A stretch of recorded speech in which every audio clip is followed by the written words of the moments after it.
Everybody, my name is Leanne Royal and I love Excel. I think I've probably been using Excel since its inception. So it's a very long time. And over the years there's been a lot of changes, but there's a lot of basic things that have remained the same. So today I'd like to show you the if and logical functions and how to use them to pull out multiple conditions. And in this case, because we're using an AR and AP aging buckets, the if formulas will be nested with the and. Okay, so the first thing I'm going to do is to show you the current formula. Now in the current formula, we're just going to use the if function without the and function, and the greater than 120 is the same thing because there is really only one scenario. There's not an if and an and in either one of these. Okay, first of all, this is the due date, which our terms are net 30 days, so it's C6 plus 30 days. Okay, so I've highlighted April 3rd because that's today's date, and we're going to be using that in all of the formulas, and we're going to be using the due date in all the formulas. So for the current formula, we're going to put if absolute reference to the current date, B3, is less than D6, which is the due date. Whoops, sorry. D6, then put in the invoice amount of $200, which is in B6, else it's false, it's zero.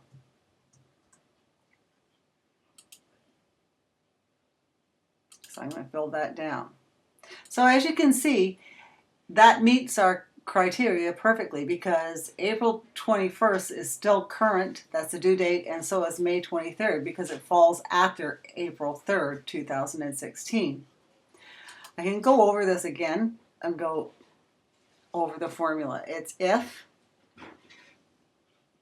the current date is less than the due date, then put in the invoice amount of $200, else make it zero or false. Okay, I'm going to move on. Now, the 1 to 30 day bucket is different because we need to use the if and formula for this because there's multiple criteria here. There's two criterias. Okay, so equals if, and that's how you have to do it. That's the B3, absolute value to B3, or absolute reference, sorry, to B3. So if B3 is greater than or equal to D6, which is our due date, and if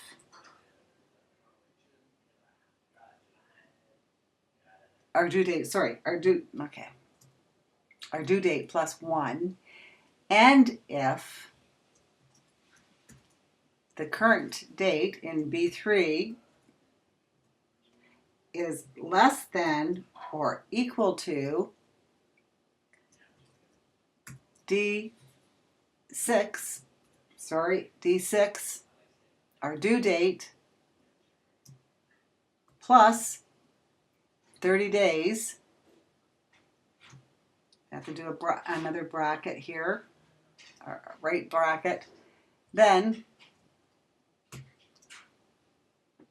put in the invoice amount in B6, else it's false or 0.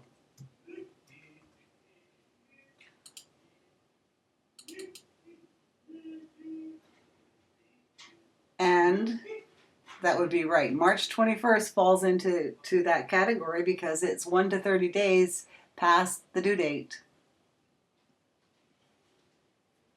Okay, I'm going to move on. I'm going to copy these.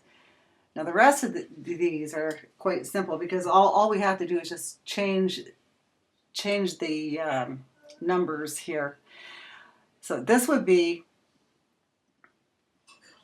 31, instead of 1 day, D6 plus 1, it'll be D6 plus 31 because it's 31 to 60 days. And then instead of 30, this will be 60 days. That's all we have to change there. And then this will become 61 days. And this will become 90 days.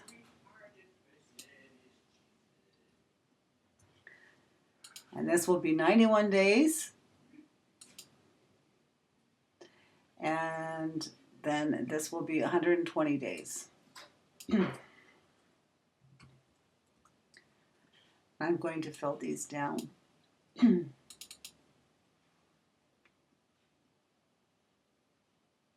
that's right. That's exactly where they should be.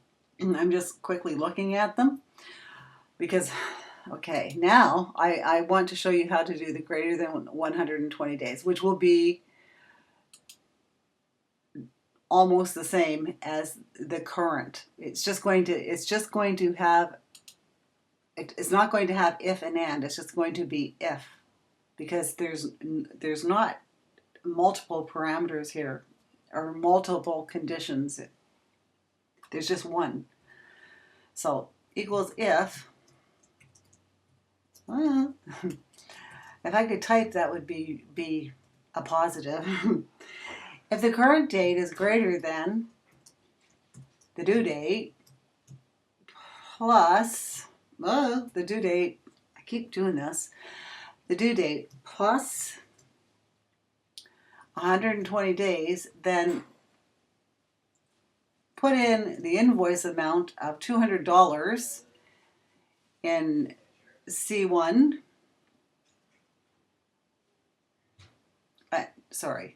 in B6,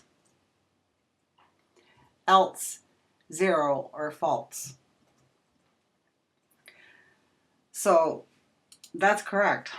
That is greater than 120 days. And we can test that it's greater than 100 days because I can do this. I can put in here equals today's date minus the due date.